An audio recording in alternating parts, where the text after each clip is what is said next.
Sir idli கடை sir நீங்களா? வாங்க வாங்க வாங்க. என்ன பார்க்குறீங்க நீங்கள் இன்னைக்கு? தங்கச்சி, நாளைக்கு எனக்கும் கையிலுக்கும் கல்யாணம் ஆகுமா? ஏதாவது ஒரு பெரிய இட்லியாக வெட்டு போட்டு. சார் இது இட்லி கடைலாம் இல்லை சார், துணி கடை சார். சாரிம்மா, அழகு தோஷத்தில் சொல்லிட்டேன். நல்ல சேலையை எடுத்து போடு. அப்போது நீங்கள் தேடிட்டு வந்த சேலை இதுதான்யா. இது டிஷ்யூ சாரின்னு சொல்லுவாங்க. உடம்பு முழுக்க ஜரியில் பண்ணியிருப்பாங்க.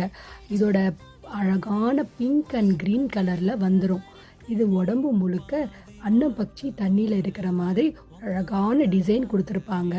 அதோட பல்லு பார்த்திங்கன்னா அழகாக க்ரீன் கலரில் மீனாக்காரி ஒர்க்கில் கொடுத்துருப்பாங்க. அதோட பார்டர் கூட மீடியம் பார்டர். ப்ளவுஸு அழகான ப்ளவுஸ் ஆரி ஒர்க் பண்ணுற மாதிரி. சரி, அப்போ இதே நீ பேக் பண்ணிடு. ஆமாம், இவ்வளோ பேச்சு பேசுறியே, இட்லி கடை படம் பார்த்தியா நீ? சாரி சார், நெட்ஃப்ளிக்ஸ் சப்ஸ்கிரிப்ஷன் இல்லை.